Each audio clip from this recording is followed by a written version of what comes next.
అందరికీ నమస్తే అండి. ఫిబ్రవరి 27వ తేదీ వైసీపీకి పెద్ద టెన్షన్. యాక్చువల్లీ తెలుగుదేశం పార్టీకి టెన్షనే.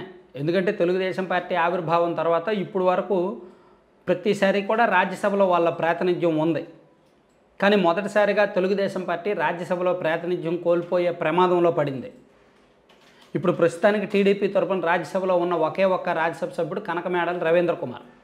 ఆయనకు కూడా పదవీ కాలం ముగిసింది. కాబట్టి ఫిబ్రవరి 27వ తేదీన జరగబోతున్న రాజ్యసభ ఎన్నికలు రెండు పార్టీలకు కీలకమే. ఇక్కడ వైసీపీకి ఎందుకు కీలకం, జగన్మోహన్ రెడ్డి గారికి ఏ విధమైన పరీక్ష అనేది వీడియోలో మనం డిస్కస్ చేద్దాం. యాక్చువల్లీ 3 రాజ్యసభ స్థానాలకు ఎన్నికలు జరగబోతున్నాయి. సో 3 రాజ్యసభ స్థానాలకు ఎన్నికలు అంటే ఒక్కొక్క రాజ్యసభ సభ్యత్వం గెలవడానికి 44 మంది ఎమ్మెల్యేలు ఓట్లు కావాలి. యాక్చువల్లీ ఇప్పుడున్న లెక్క ప్రకారం చూస్తే వైఎస్ఆర్ కాంగ్రెస్ పార్టీ 100% కంఫర్ట్ జోన్లో, సేఫ్ జోన్లో ఉంది. 132 మంది ఎమ్మెల్యేలు ఓట్లు వేస్తే చాలు 3 రాజ్యసభ స్థానాలు కూడా వైసీపీ జేబులోకే వెళ్తాయి. కానీ ఆ పరిస్థితి ఉందా లేదా అనేది మనం మాట్లాడదాం. 151 మంది ఎమ్మెల్యేలను 2019 ఎన్నికల్లో వైసీపీ గెలుచుకుంది. అందులో 4 పార్టీ మారిపోయారు. కాబట్టి వాళ్ళ 4 వైసీపీ ఖాతాలో లేరు. సో ఇప్పుడు వైసీపీకి ఉన్న బలం 147 మంది శాసనసభ్యులు మాత్రమే.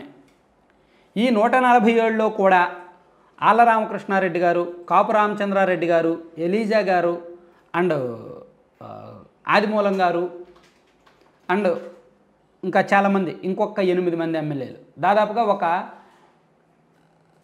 12 మంది ఎమ్మెల్యేలు పార్టీ మీద తిరుగుబాటు చేశారు. పార్థసారథి గారు, రక్షణ నిధి గారు అంటే పేర్లు సడన్గా గుర్తురాలేదు, కానీ ఓ 12 మంది ఉన్నారు. అలా వాళ్ళకి పార్టీ టికెట్లు ఇవ్వలేదు కాబట్టి పార్టీకి వ్యతిరేకంగా మారిపోయారు. సో ఆ 147లో 12 తీసేస్తే 135 మంది ఎమ్మెల్యేలు మాత్రమే మిగిలారు. ఈ 135 మంది ఎమ్మెల్యేలని కూడా కంటికి రెప్పల్లా కాపాడుకోవాలి. ఈ 135లో ఒక 3 పోయినా పర్వాలా, 132 మంది ఎమ్మెల్యేలు ఓట్లు వేస్తే చాలు. కానీ 132 మంది వేస్తారా, వేయరా? ఇంకా బయటకు కనిపించని అసమ్మతి చాలామందిలో ఉంది కదా. ఎందుకంటే వైసీపీ చాలా నియోజకవర్గాల్లో అభ్యర్థులను మార్చింది. 58 నియోజకవర్గాల్లో మార్చింది. అందులో ఎంపీ సీట్లు 8 తీసేసినా 50 అసెంబ్లీ నియోజకవర్గాల్లో అభ్యర్థులను మార్చింది.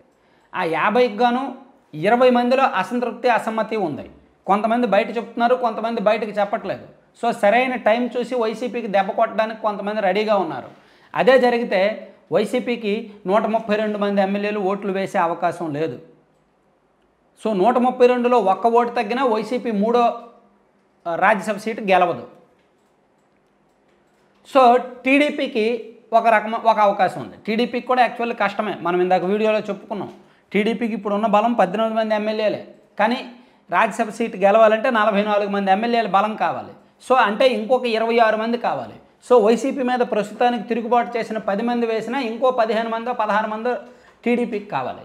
సో ఈ రాజ్యసభ ఎన్నిక అత్యంత కీలకంగా జరగబోతోంది. ఇది పైగా ఓపెన్ బ్యాలెట్ కాబట్టి ఎవరికి ఓటు వేస్తున్నారనేది పోలింగ్ ఏజెంట్కి చూపించే బ్యాలెట్ బాక్స్లో వెయ్యాలి. కాబట్టి ఏ ఎమ్మెల్యే తిరుగుబాటు చేయబోతున్నారు, ఎవరెవరు పార్టీకి వ్యతిరేకంగా మారబోతున్నారు అనేది చాలా స్పష్టంగా తెలిసిపోద్ది. సో అందుకు 27వ తేదీ నాటికి 2 పార్టీల పొలిటికల్ భవిష్యత్తు ఏంటి అనేది ఒక క్లారిటీ వచ్చేస్తుంది. అన్నిటికంటే ముఖ్యంగా వైసీపీలో అసమ్మతి మొత్తం ఆ రోజుతో తేలిపోద్ది. ఆ తర్వాత ఎమ్మెల్యేలు కొంతమంది టీడీపీలోకి వస్తానన్నా వేస్టే.